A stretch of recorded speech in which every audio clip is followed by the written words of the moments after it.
संदीपनामा में आपका स्वागत है। आखिर केंद्रीय शिक्षा मंत्री धर्मेंद्र प्रधान का इस्तीफा हो गया और होना भी चाहिए था। शायद पेपर लीक के बाद ही उन्हें हटा दिया जाता, लेकिन आंदोलन के कारण उन्हें नहीं हटाया गया था।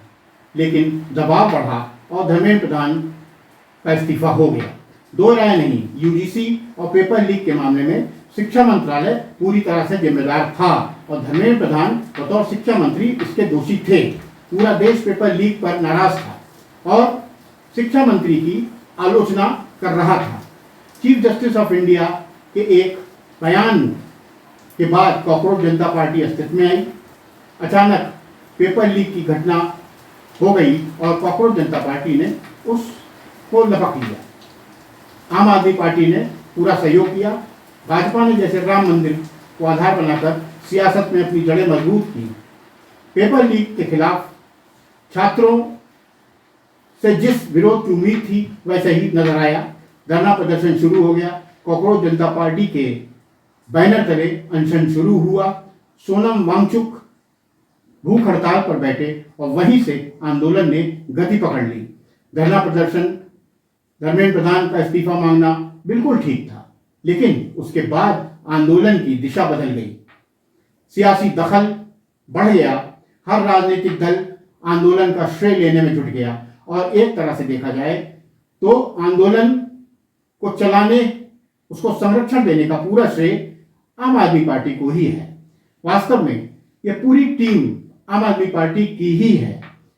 आंदोलन की दिशा बदली और फिर छात्रों का मुद्दा हल्का पड़ता चला गया और यह आंदोलन देश विरोध और सनातन विरोध में बदल गया।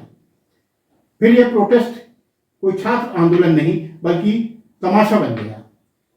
राष्ट्र विरोधी, सनातन विरोधी शक्तियां हावी हो गईं। कॉकरोच जनता पार्टी ने ऐसे लोगों को मंच दिया।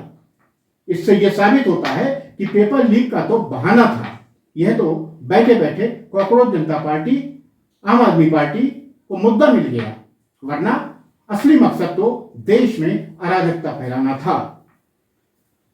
जमाया मिल गया ये मुद्दा। लिहाजा केंद्र सरकार से खफा हर राजनीतिक दल और विपक्षी नेता वहां पहुंचकर अपनी भड़ास निकालने लगे।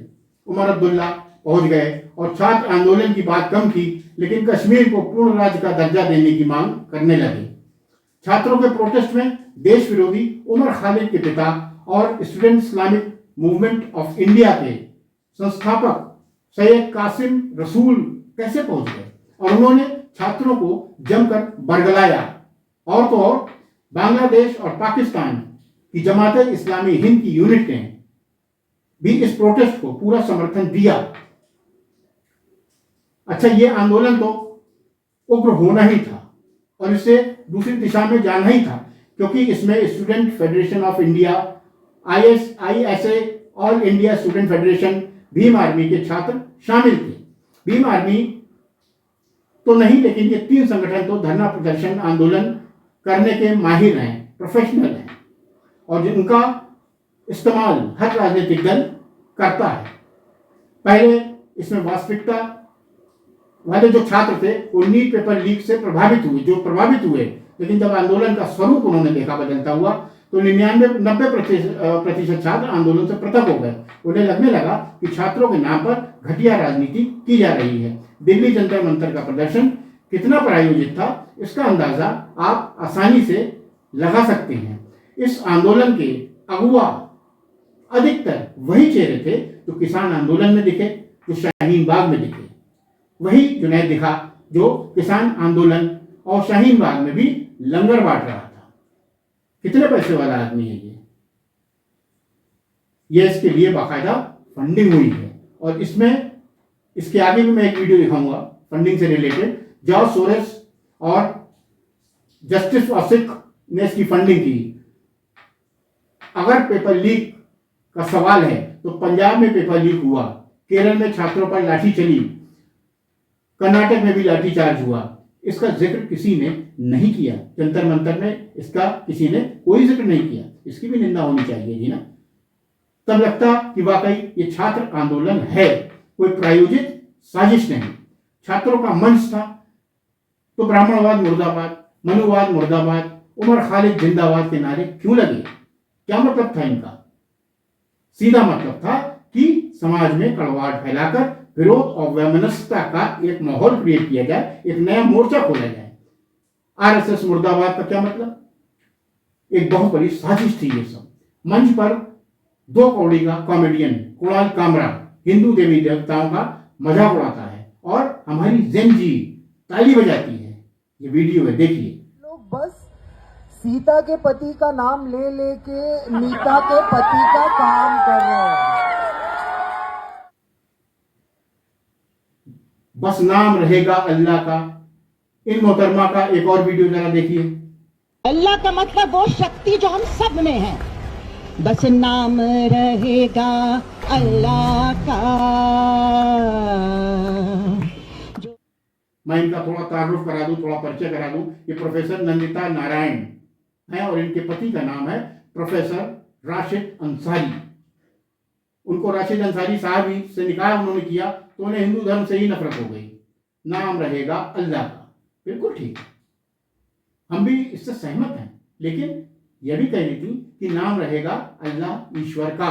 जब पूछा गया तो बड़ी बेशर्मी से बोली कि हाँ, मुझे ईश्वर के नाम से प्रॉब्लम है, भगवान के नाम से प्रॉब्लम है। इस प्रोटेस्ट में मुल्ला जी का क्या काम? एक गाड़ी में आग लगा रहे हैं, खुद देख लीजिए।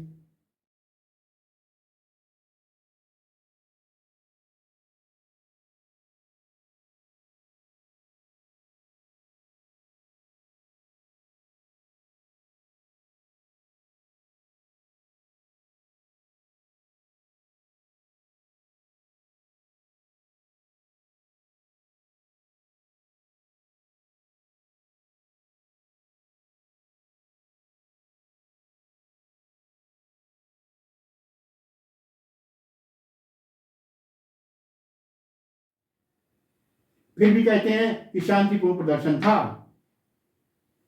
आपने देखा ये? जहां तक फंडिंग की बात है, justice for Sikh for justice आतंकवादी पन्नू खुद स्वीकार कर रहा है कि उसने एक जूम मीटिंग के बाद कॉकरोच जनता पार्टी के लिए फंड जारी करने का फैसला किया है। उसने फंडिंग की, सुन लीजिए आप भी, उसके बाद शायद यकीन आ जाए कि कितना खतरनाक खेल खेला जा रहा था। सुनिए। ਅੱਜ ਜ਼ੂਮ ਮੀਟਿੰਗ ਦੇ ਵਿੱਚ ਸੀਜੇਪੀ ਮੈਂ ਜਿਹੜੇ ਐਲਾਨ ਕੀਤੇ ਹੈ ਉਹ ਯਾਦ ਰੱਖੋ। Fall of Delhi and fall of Modi is inevitable. Modi ਦੀ ਹਕੂਮਤ ਦਾ ਤਖਤਾ ਪਲਟਿਆ ਜਾਏਗਾ ਪਰ ਇਹ ਪੱਕਾ ਹੱਲ ਨਹੀਂ ਹੈ। ਜਿਵੇਂ ਮੈਂ ਜ਼ੂਮ ਮੀਟਿੰਗ ਦੇ ਵਿੱਚ ਦੱਸਿਆ ਸੀ, the only solution lies in disintegration of Union of India, dissolution of India, balkanization of India।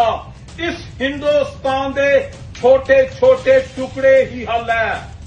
And as I committed in the Zoom meeting, Sikhs for Justice is going to commit $1 million as an aid to CJP to continue this। ਅੱਜ Zoom meeting ਦੇ ਵਿੱਚ CJP ਮੈਂ ਜਿਹੜੇ ਐਲਾਨ ਕੀਤੇ ਹੈ ਉਹ ਯਾਦ ਰੱਖੋ। Fall of Delhi and fall of Modi is inevitable। Modi ਦੀ ਹਕੂਮਤ ਦਾ ਤਖਤਾ ਪਲਟਿਆ ਜਾਏਗਾ ਪਰ ਇਹ ਪੱਕਾ ਹੱਲ ਨਹੀਂ ਹੈ। ਜਿਵੇਂ ਮੈਂ ਜ਼ੂਮ ਮੀਟਿੰਗ ਦੇ ਵਿੱਚ ਦੱਸਿਆ ਸੀ, the only solution lies in disintegration of Union of India, dissolution of India, balkanization of India। इस हिंदुस्तान दे छोटे छोटे टुकड़े ही हल है। And as I committed in the Zoom meeting, Sikhs for Justice is going to commit $1 million as an aid to CJP to continue this। जो छात्र पहले इस आंदोलन से जुड़े थे बाद में अलग हुए, उनकी भी बात आप सुन लीजिए जरा, कैसे धमकाया जा रहा था उनको। क्लास के बीच में आपको क्लास से निकाल दिया जाता है, चलिए हमारे साथ आप प्रोटेस्ट कीजिए। आप जबरदस्ती हमें धमका रहे हैं कि आपको याद रखा जाएगा। आंदोलन में भाग लेने के लिए किस तरह से धमकाया जा रहा था। अच्छा, इन राजनीतिक दलों की कथनी करनी में कितना अंतर है, कितना दोगलापन छिपा है, इसका भी एक उदाहरण देखिए। ये वीडियो है राजस्थान कांग्रेस के शिक्षा मंत्री रहे गोविंद सिंह डोटासरा का। यह भी दिल्ली धर्मेंद्र प्रधान का इस्तीफा मांगने पहुंचे थे। मजे की बात यह है कि जब यह शिक्षा मंत्री थे और इनके कार्यकाल में रीट पेपर आउट हुआ था, तो उनका क्या कहना था? दोगलेपन की इंतहा है ये। धर्मेंद्र प्रधान का इस्तीफा ही तो मांग रहे हैं, क्यों नहीं ले रहे? क्यों नहीं ले रहे? चोर है वो। और जब ये रीट की परीक्षा हुई तब आप खुद शिक्षा मंत्री थे, जो आरोप लगे हैं उसके बारे में आपका क्या कहना है? मैं शिक्षा मंत्री था ना, तो शिक्षा मंत्री कराता है क्या रीट का पेपर? रीट का पेपर माध्यमिक शिक्षा बोर्ड कराता है। माध्यमिक शिक्षा बोर्ड ने एजेंसी ने रीट का पेपर कराया है। अगर कहीं किसी तरह की शिकायत मिली है तो उसके ऊपर सरकार एक्शन कर रही है। कहां दिक्कत आ रही है? हकीकत यह है कि केंद्र सरकार FCRA कानून ला रही है, यानी फॉरेन करेंसी रेगुलेशन एक्ट लागू कर रही है। उसके बाद विदेशी फंडिंग पर लगाम लग जाएगी। यही बर्दाश्त नहीं हो रहा है लोगों को, क्योंकि अगर विदेशी फंडिंग बंद हो गई तो इनका नैरेटिव कैसे चलेगा, आंदोलन कैसे होंगे, लोगों को इकट्ठा कैसे किया जाएगा, प्रदर्शन के लिए पैसा कहां से आएगा? इसलिए इनको बहुत तकलीफ हो रही है। केंद्र सरकार इतनी जल्दी मान गई, उसके पीछे भी एक बहुत बड़ी वजह है। वो ये है कि सरकार जल्दी से जल्दी FCRA और महिला आरक्षण बिल पास करना चाहती है। अधिक गतिरोध रोकने के लिए आनन फानन में ये फैसला करना पड़ा। सरकार युवाओं के गुस्से को भी शांत करना चाहती थी।